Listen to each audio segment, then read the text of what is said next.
So good morning students. তো দেখো আজকে মোশন আর ফোর্স এই চ্যাপ্টারটা অ্যাকচুয়ালি আমাদের চলছে। তো সেই চ্যাপ্টারটায় লাস্টে আমি যেটা করিয়েছিলাম তোমাদেরকে ত্বরণ আর দুটো হোমওয়ার্ক দিয়েছিলাম। তো হোমওয়ার্কের বেসিসে আমি যখন ডাউট ক্লিয়ারিং সেশন করাবো তখন অবশ্যই ওই পার্টগুলোকে ইনক্লুড করব। তার আগে তোমরা অবশ্যই নিজের থেকে আশা করি যে খুঁজে বের করে কমেন্ট বক্সে কমেন্ট করে ফেলবে। তো আজকে গতি মানে বল অ্যাকচুয়ালি বল যে পার্টটা রয়েছে সেই পার্টটাকে আজকে শুরু করব, কিন্তু শুরু করার আগে তোমাদেরকে দুটো জিনিস বা দুটো ইনফরমেশন দিয়ে রাখি। এক নম্বর, এখানে কিছু গ্রাফিক্যাল রিপ্রেজেন্টেশন আছে, ওকে? তো সেই গ্রাফিক্যাল রিপ্রেজেন্টেশনগুলোকে আমি যখন নিউমেরিক্যালস করাবো এই চ্যাপ্টারের তখন ইনক্লুড করব।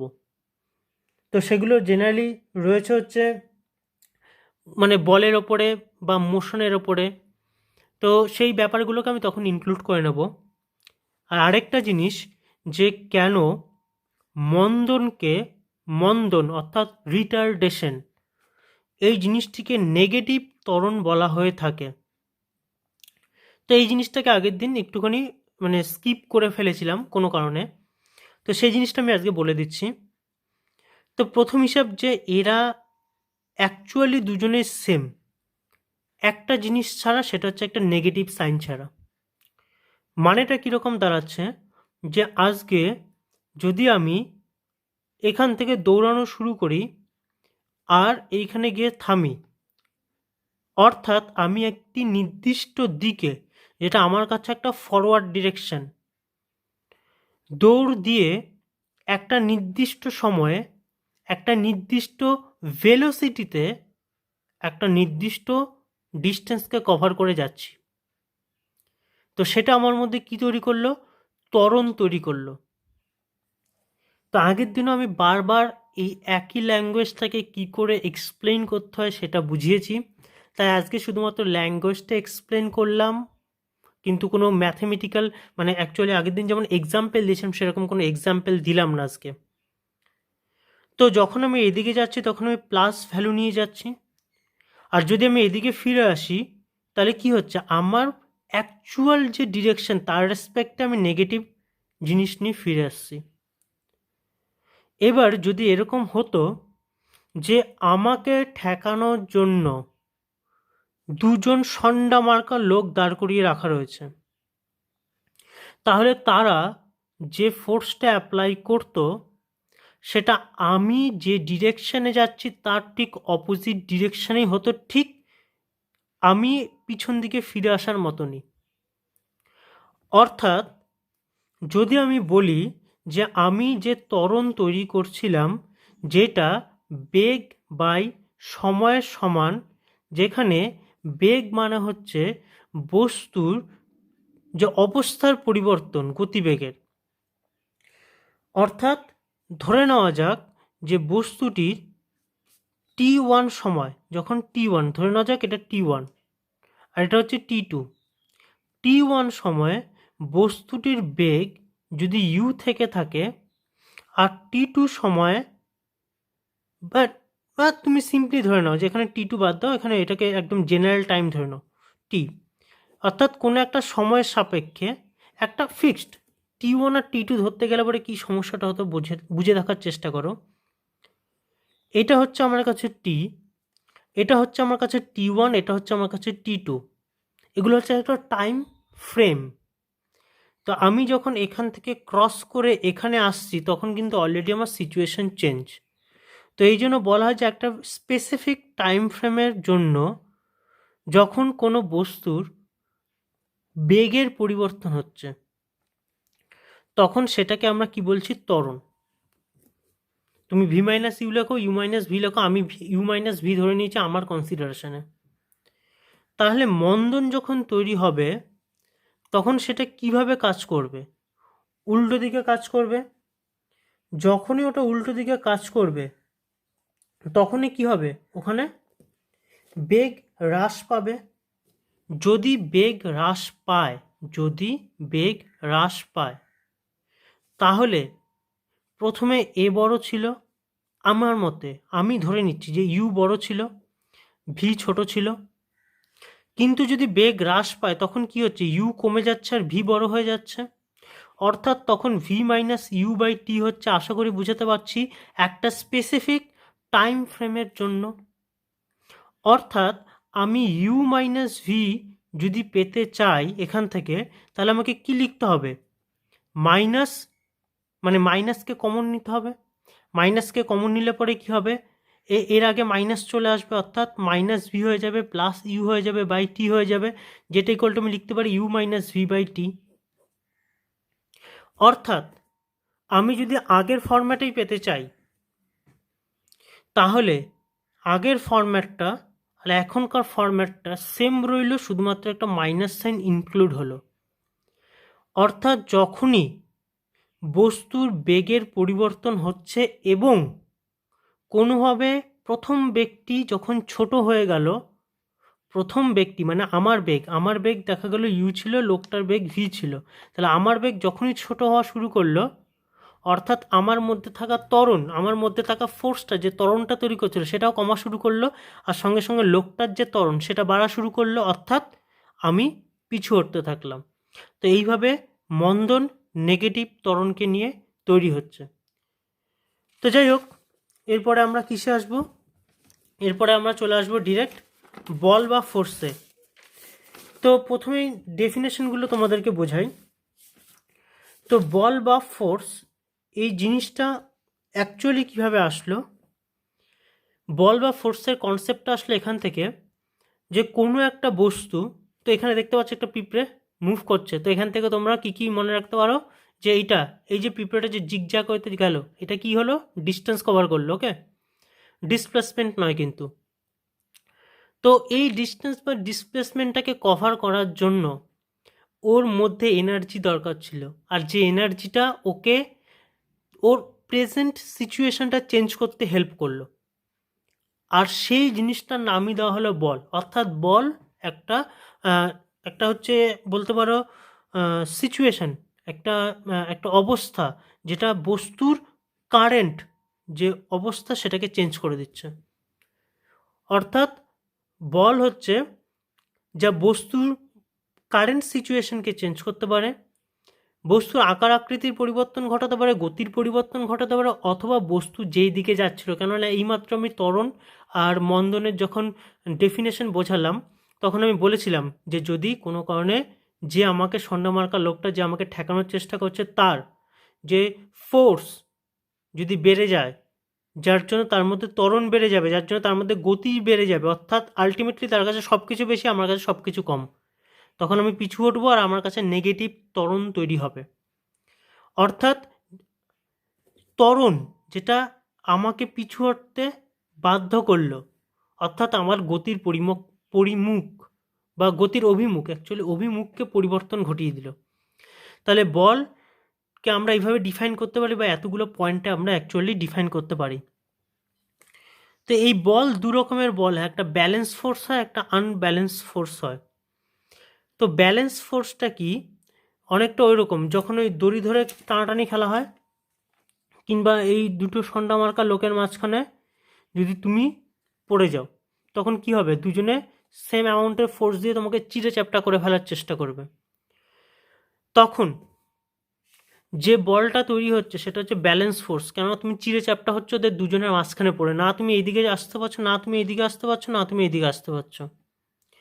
যখন বস্তুর উপর ক্রিয়াশীল বল বস্তুর ত্বরণ সৃষ্টি করতে পারে না, অর্থাৎ ও যেখানে ছিল সেখানে থেকে যাচ্ছে, অর্থাৎ ত্বরণ সৃষ্টি হচ্ছে না, কেননা এ যে পরিমাণ বল অ্যাপ্লাই করছে, এই লোকটিও সেম অ্যামাউন্টের বল অ্যাপ্লাই করছে, তখন সেটা হচ্ছে ব্যালেন্স ফোর্স। আর যদি বস্তু কণার ওপরে বল কাজ করলে পরে বস্তুতে ত্বরণ সৃষ্টি, অর্থাৎ বস্তুর যে সিচুয়েশন সেটা চেঞ্জ হয়ে যাচ্ছে, তখন সেটাকে বলা হচ্ছে আনব্যালেন্স ফোর্স। আর এই আনব্যালেন্স ফোর্সকে কি বলা হচ্ছে, এফেক্টিভ ফোর্স। আর সবসময় এইটা ইম্পর্ট্যান্ট একটা কোয়েশ্চেন, যে ত্বরণ তৈরি করতে পারে কোন ফোর্স, এফেক্টিভ ফোর্স বা কার্যকারী বল। অর্থাৎ যদি দেখা গেলো এ হচ্ছে একটু বেশি সন্ডা মার্কা লোক, তাহলে কি হবে, আলটিমেটলি ওর দিকে পাল্লা ভারী, তার মানে আমরা দুজনে মিলে কোন দিকে চিড়েচাপটা হওয়ার চেষ্টা করব, এইদিকে। তো আলটিমেটলি এফেক্টিভ ফোর্স বা কার্যকারী বল কি তৈরি করলো, ত্বরণ তৈরি করলো। তো এবার ত্বরণ তো তৈরি গেল, বলও ঠিক আছে। বল যেহেতু কোনো একটা বস্তুর উপরে যদি কাজ করে, যদি এফেক্টিভ হয়, তাহলে আমরা কি পড়লাম যে বস্তুর অভিমুখে পরিবর্তন ঘটাবে। তো বস্তুর যখনই অভিমুখ আসছে তখনই দুটো জিনিস চলে আসছে, ভেক্টর আর স্কেলার। আমি আগের ভিডিওতেও তোমাদেরকে বলেছি ভেক্টর আর স্কেলার কীভাবে আলাদা জিনিস। ভেক্টর হচ্ছে একটা প্যাকেজ, যে প্যাকেজটা একটা স্কেলার ভ্যালু আর একটা ডিরেকশন, এই দুটো জিনিসকে নিয়ে তৈরি হচ্ছে। একটা স্কেলার ভ্যালু, একটা ডিরেকশন, এই দুটো জিনিসকে নিয়ে কে তৈরি হচ্ছে? ভেক্টর তৈরি হচ্ছে। তো যার কাছে শুধুমাত্র মান আছে, স্পেসিফিক মান আছে, সে হচ্ছে স্কেলার। আর যার কাছে মান ও অভিমুখ দুই আছে সে হচ্ছে ভেক্টর। তো ভেক্টরের কাছে অ্যাবসোলিউট ভ্যালু, যেটাকে আমরা বলি অ্যাকচুয়ালি স্কেলার ভ্যালু, স্কেলার বা অ্যাবসোলিউট ভ্যালু বা পরম মান থাকে। আর সেই পরম মানটাই যখন একটা স্পেসিফিক ডিরেকশনে এগিয়ে যাচ্ছে তখনই সেটা কি হয়ে যাচ্ছে, যখনই, আচ্ছা এই নোটটার মানেটা কি দাঁড়াচ্ছে, ভেক্টরের কাছে অ্যাবসোলিউট ভ্যালু থাকে বা ম্যাগনিটিউড থাকে, যে একটি স্কেলার রাশি। মিনস সিম্পল লজিকে আমি এটাই বোঝাতে চাইছিলাম এই নোটটা দিয়ে, যে ভেক্টর একটা প্যাকেজ আর তার কাছে স্কেলার আর ডিরেকশন থাকে। আর স্কেলারকে কি বলছি আমরা? স্কেলারকে আমরা অ্যাবসোলিউট ভ্যালু বলছি অথবা ম্যাগনিটিউড বলছি। যাই হোক, একটু জাস্ট ডিফ্লেক্ট হয়ে গেছিলাম। তো নেক্সট হচ্ছে রেজাল্টেন্ট ফোর্স। রেজাল্টেন্ট ফোর্স ব্যাপারটা কি? রেজাল্টেন্ট ফোর্স হচ্ছে যে এই ঘটনাটা আমাদেরকে একটা শিক্ষা কি দিচ্ছে, যে দুজনে যদি সমান শক্তিশালী হয় তাহলে আমি চিঁড়েচ্যাপ্টা হব। আর যদি আমি চিঁড়েচ্যাপ্টা হই তাহলে রেজাল্টেন্ট ফোর্স কোন দিকে কাজ করছে? এইদিকে, যেহেতু আমাকে চিঁড়েচ্যাপ্টা করাটাই ওর উদ্দেশ্য। অর্থাৎ যখন একাধিক বল কোনো একটা নতুন বল ভেক্টরকে তৈরি করলো, যখন একাধিক বল কোনো একটি নতুন বল ভেক্টরকে তৈরি করলো, সাপোজ আমরা দেখি না যে যদি বেলুনকে এভাবে আমরা চাপ দেওয়ার চেষ্টা করি, অনেক সময় বেলুন কি হাতের মাঝখান থেকে বেরিয়ে যায়। তো ওই ঘটনাটাই কি তৈরি করছে? একটা নতুন দিক দিচ্ছে। কাকে দিচ্ছে? বেলুনটাকে দিচ্ছে। হয় তুমি ফেটে যাও মাঝখানে থেকে, না হলে পরে বেরিয়ে আসো। তার মানে যখন একাধিক বল কোনো বস্তুর ওপরে পড়লে পরে আরেকটি নতুন বল ভেক্টর পাওয়া যাচ্ছে, এবং ওই নতুন বল ভেক্টর ক্রিয়ার ফল যদি বস্তুর ওপরে প্রযুক্ত বলগুলোর সম্মিলিত ক্রিয়ার ফলের সমান হয়, তাহলে সেটাকে আমরা রেজাল্টেন্ট ফোর্স বলবো। তার মানে সোজা সাপটা যদি কোনো এক্সাম্পল না মাথায় আসে, তাহলে এটুকুনি মনে রাখো যে আমার কোনো একটা বস্তু আছে, তার মধ্যে অনেকগুলো বল পড়ছে এবং সেই বলের একটি রেজাল্টেন্ট ফোর্স রয়েছে। সেই রেজাল্টেন্ট ফোর্সটি যদি সমস্ত মানের ইকুয়াল বা ইকুইভ্যালেন্ট তোমার রেজাল্ট দিতে পারে, তখন এই ভ্যালুটাকে আমি বলবো যে রেজাল্টেন্ট ফোর্স। কার রেজাল্টেন্ট ফোর্স? এতগুলো ফোর্সের রেজাল্টেন্ট ফোর্স। সোজা সাপটা হিসাব। তো এখান থেকে সামন্তরিকের সূত্র বা প্যারালেলোগ্রাম ল অফ ফোর্স, এই ব্যাপারটা আসে। তো প্যারালেলোগ্রাম ল অফ ফোর্সে তো তেমন কিছু আলাদা করে লাগে না। তো তোমরা শুধুমাত্র যেটা মাথায় রাখবে যে এটার মেইন রিজনটা, বা তোমাদের সিলেবাসে এটাকে কেন ইনক্লুড করা রয়েছে। অ্যাকচুয়ালি একটা তোমার কোয়েশ্চেন আসে। কোয়েশ্চেনটা হচ্ছে এরকম, যে আমাদের কাছে কোনো একটা বস্তু আছে, সেই বস্তুটাকে আমরা যদি আমরা যদি টান যদি দিই কোনো দড়ি দিয়ে, ধরো এখানে তুমি আছো, তোমার হাত এখানে দড়ি দিয়ে তুমি টান দিচ্ছ আর তুমি সামনের দিকে এগিয়ে যাচ্ছ। আর যদি তোমার ভাই যে ওই বস্তুটাকে সামনের দিকে নিয়ে যাবে, কিন্তু কি করছে? পুশ করছে, ঠেলে ঠেলে নিয়ে যাবে, তখন কাকে বেশি ফোর্স অ্যাপ্লাই করতে হবে? তো এই জিনিসটাকে বোঝার জন্য রেজাল্টেন্ট বা লব্ধি বলকে বোঝাটা দরকার। রিজনটা হচ্ছে এরকম, যখনই সামন্তরিকের সূত্র অনুযায়ী একটা সামন্তরিকের, এটা হচ্ছে একটা সামন্তরিক, এই দুটো সাইড যারা পাশাপাশি রয়েছে তাদেরকে বলা হয় অ্যাডজাসেন্ট সাইড, অর্থাৎ যারা পাশাপাশি থাকে। তো এরকম অ্যাডজাসেন্ট সাইড বরাবর যদি ফোর্স অ্যাপ্লাই করা যায় তাহলে সেই ফোর্সের রেজাল্টেন্টটা সবসময় তার ডায়াগোনাল বরাবর অর্থাৎ কর্ণ বরাবর কাজ করবে। এটা হচ্ছে সমান্তরিকের যে প্যারালেলোগ্রাম ল অফ ফোর্স রয়েছে সেই অনুযায়ী এটা বলা হয়। তো এর যে প্রুফ রয়েছে সেগুলো এই মুহূর্তে নেই, তো প্রুফের মধ্যে মাথা ঘামিয়ে লাভ নেই, খালি কনসেপচুয়ালি ব্যাপারটাকে মনে রাখো এই কোয়েশ্চেনের অ্যান্সারটা করার জন্য।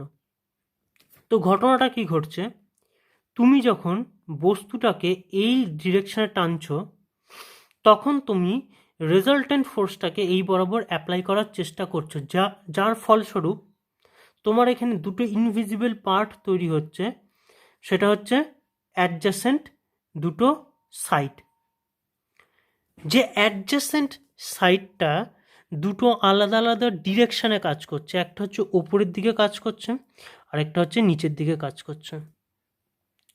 তো ব্যাপারটা হচ্ছে যে বস্তুকে পৃথিবী নিচের দিকে টানছে, অলরেডি টানছে, আর এই টানছে বলেই কিন্তু আমাদের এত কষ্ট কোনো বস্তুকে এক জায়গা থেকে আরেক জায়গায় শিফট করার জন্য। আর যদি আজকে পৃথিবী না টানতো তাহলে কী হতো, মহাকাশের মতন সমস্ত জিনিস লাফাতে থাকতো আর ইজিলি আমরা এক জায়গা থেকে আরেক জায়গায় ওগুলোকে শিফট করতে পারতাম। তো ব্যাপারটা কী হচ্ছে, যখন পৃথিবী নিজের দিকে টানছে কোনো বস্তুকে, যেটা ধরে নাও এম ভরের একটা বস্তু, জি দিয়ে টানছে, তাহলে টোটাল যে টোটাল ওয়েট তৈরি হচ্ছে সেটা এমজি তৈরি হচ্ছে, সেটা নিচের দিকে যাচ্ছে। এবার তুমি এইদিকে ফোর্স দিয়ে টানছো, এই ফোর্সটা যেহেতু এটা একটা রেজাল্টেন্ট ফোর্স, এটা দুটো পার্টে ডিভাইড হয়ে গেছে। তো একটা পার্ট সামনের দিকে তোমাকে হেল্প করবে সামনের দিকে টেনে নিয়ে যেতে, আরেকটা পার্ট এই যে টোটাল এমজিটা রয়েছে এটার এগেনস্টে কাজ করছে। এবার ধরে নেওয়া যাক যে তুমি নিচের দিকে যে ফোর্সে টানছিলে, কেউ এসে তার অপোজিট ফোর্স দিয়ে অপোজিট ডিরেকশনে সেই একই জিনিসকে টানার চেষ্টা করছে। তখন আলটিমেটলি থার্ড পার্টি যে রয়েছে সে একটু বেনিফিট পেয়ে যাবে। কি বেনিফিট পাবে? সামান্য একটু, যে এফেক্টিভ ভার বা ওজন সেটা একটুখানি কমে যাবে, যার জন্য কি হবে, তার কাছে স্মুথলি একটু স্মুথনেস চলে আসবে টেনে জিনিসটাকে নিয়ে যেতে। কিন্তু এর ভাই যে এইভাবে ফোর্সটাকে অ্যাপ্লাই করছিল তার ক্ষেত্রেও সেম জিনিসই তৈরি হবে। যদি এই বরাবর ফোর্স থাকে, এবার এটাকে উল্টে নাও, তাহলে সেই জিনিসটা, এটা হচ্ছে রেজাল্টেন্ট, এর দুটো অ্যাডজাসেন্ট বরাবর ফোর্স কাজ করছে। বস্তুর ওজন তো অলরেডি নিচের দিকে আগের থেকেই কাজ করছিল, এখন বাবু জানতেন না, উনি এবারও যে ফোর্সটা অ্যাপ্লাই করলেন সেটাও নিচের দিকে। তাহলে কি হচ্ছে, আলটিমেটলি এখানে দুটো ভ্যালু চলে আসলো, যেটা বস্তুর যে আলটিমেট এফেক্টিভ ওয়েট সেটাকে একটু বাড়িয়ে দেবে, যার ফলে এর পক্ষে সামনের দিকে নিয়ে যাওয়াটা একটুখানি কঠিন কাজ। তো এই জিনিসটা, এই কোয়েশ্চেনের অ্যান্সারটাকে বোঝার জন্য প্যারালেলোগ্রাম ল অফ ফোর্সকে জানাটা কিছুটা দরকার। আশা করি তোমরা প্যারালেলোগ্রাম ল অফ যে ফোর্স রয়েছে সেটাকে বুঝতে পেরেছ। বাকিটা বই থেকে পড়লে হবে, তোমরা যে কোনো রাইটারের বই ফলো করো না কেন সেটা নিয়ে কোনো সমস্যা নেই, বই থেকে পড়লেই হবে। এরপর আমি ডিরেক্ট চলে আসছি নিউটনের ফার্স্ট গতিসূত্র বা ফার্স্ট ল অফ মোশন। তো নিউটনের ফার্স্ট গতিসূত্র থেকে কি জানা যায়, এটাই হচ্ছে মেইন কোয়েশ্চেন। কি জানা যায় এরকম বিষয় যে যদি কোনো বস্তু, যেমন এই যে পিঁপড়েটার ওপরে দেখেছ, তার মানে এটা কী দেওয়া হলো, যে আমার এই যে পেনের ডগাটা, এর জন্য কী করতে হলো, এই যে মুভমেন্ট করার জন্য আমাকে কী অ্যাপ্লাই করতে হলো, ফোর্স অ্যাপ্লাই করতে হলো। অর্থাৎ কোনো বস্তুর ওপরে যদি বাইরে থেকে ফোর্স দিই, পিঁপড়েটার উপরে বাইরে থেকে ফোর্স দেওয়ার চেষ্টা করেছিলাম, পিঁপড়েটা দৌড়াদৌড়ি শুরু করলো, তাহলে যে বস্তুর উপরে আমি ফোর্সটাকে অ্যাপ্লাই করছি তার অবস্থার পরিবর্তন ঘটবে। অর্থাৎ সে যদি স্থির অবস্থায় থাকে তাহলে সে গতিশীল অবস্থায় হবে, যদি গতিশীল অবস্থায় থাকে তারা আরও গতিশীল অবস্থা হয়ে যাবে। তো যাই হোক, সেটা নান অফ আওয়ার বিজনেস। তো যদি স্থির অবস্থায় থাকে তাহলে কী হবে, গতিশীল অবস্থায় হবে। আর যদি গতিশীল অবস্থায় থাকে তাহলে স্থির অবস্থায় চাইলে করতেও পারি। অর্থাৎ বস্তুর কারেন্ট বা প্রেজেন্ট সিচুয়েশনকে চেঞ্জ করতে পারবো।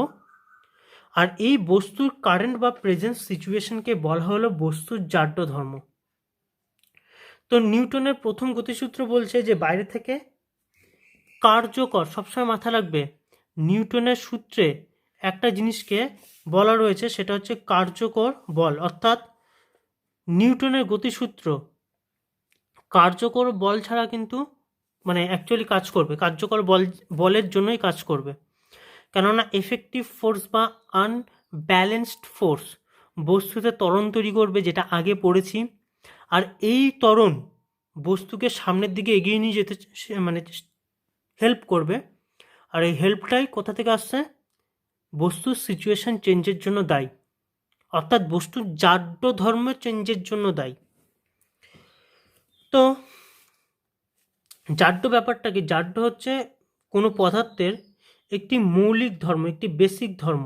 আচ্ছা, শুরুতে যেটা বলছিলাম ডেফিনেশনটা, বাইরে থেকে কার্যকর বল যদি প্রযুক্ত না হয় তাহলে স্থির বস্তু চিরকাল স্থির এবং গতিশীল বস্তু চিরকাল গতিশীল অবস্থায় থাকবে। এটা হচ্ছে নিউটনের প্রথম গতিসূত্র। তাহলে আশা করি যে তোমরা গতিসূত্রের ব্যাপারটা বুঝতে পেরেছো, জাড্য ধর্মকে কী করে চেঞ্জ করা হচ্ছে বল দিয়ে, যেটা পিঁপড়ের এক্সাম্পল দিয়ে বোঝালাম। জাড্য ধর্ম কি? পদার্থের সেই মৌলিক ধর্ম যার জন্য বস্তুটি যে অবস্থায় ছিল, অর্থাৎ বস্তুটি গতিশীল অবস্থায় যদি থাকে, পিঁপড়েটা গতিশীল অবস্থায় ছিল, আমি ওখানে ফোর্স দেওয়ার পর ওর মধ্যে আরও গতি তৈরি হলো, ও যে অবস্থায় ছিল তার অবস্থার পরিবর্তন যদি করতে পারি, তাহলেই কি হবে? তার মধ্যে জাড্য তার মধ্যে কি তৈরি হবে? অ্যাকচুয়ালি বেগ তৈরি হবে, ত্বরণ তৈরি হবে। আর ওর যে কারেন্ট সিচুয়েশনটা, সেটার নাম দেওয়া হচ্ছে জাড্য। এবার নেক্সট যেটা রয়েছে যে জাড্য কত রকমের? জাড্য দু রকমের, একটা স্থিতিজাড্য, একটা গতিজাড্য। গতিজাড্য পিঁপড়েটার মধ্যে যে সিচুয়েশনটা ছিল সেটা ছিল গতিজাড্য। আর স্থিতিজাড্য কোনটা? যেটা হচ্ছে এই খাতা বলো, এই পেন বলো, বা এই যে লেখাগুলো রয়েছে, এদের কোনো চেঞ্জেস আসছে না। কেননা আমি বাইরে থেকে কোনো ফোর্স অ্যাপ্লাই করছি না। যেই মাত্র বাইরে থেকে ফোর্স অ্যাপ্লাই করলাম, কি হলো? এদের মধ্যে চেঞ্জেস আসলো। তার ওরা এতক্ষণ স্থিতিজাড্যতে ছিল, আমি বাইরে থেকে ফোর্স অ্যাপ্লাই করলাম, ওদের মধ্যে গতিশীলতা চলে আসলো। এবার এখান থেকে বস্তুর মধ্যে কে ত্বরণ তৈরি করবে? তাহলে ব্যালেন্স ফোর্স না আনব্যালেন্স ফোর্স আর ইফেক্টিভ ফোর্স? সবসময় কি মাথায় রাখবে? এফেক্টিভ ফোর্স বা আনব্যালেন্স ফোর্স সবসময় এক্ষেত্রে রেসপন্সিবল। বস্তুকে টানা না ঠেলা কঠিন, অলরেডি আমি ল অফ প্যারালেলোগ্রাম বোঝানোর সময় বলে দিয়েছি। রেজলিউশন অফ ফোর্স, বলের বিভাজন বলে দিয়েছি, এটা হচ্ছে বলের বিভাজন, যেটা আমি অলরেডি বলে দিয়েছি, দুটো পার্টে ভেঙে যাচ্ছে। আর কম্পোনেন্টস মানে কোনটা? এই যে দুটো পার্ট, এই যে দুটো পার্টে ভেঙে যাচ্ছে, এটাকে আমরা কম্পোনেন্টস বলছি। এবার প্রথম গতিসূত্র থেকে কি কি জানা যায়? প্রথম গতিসূত্র থেকে দুটো জিনিস জানা যায়। এক, বস্তুর জাড্য ধর্ম, আর দুই, বলের গুণগত পরিচয়।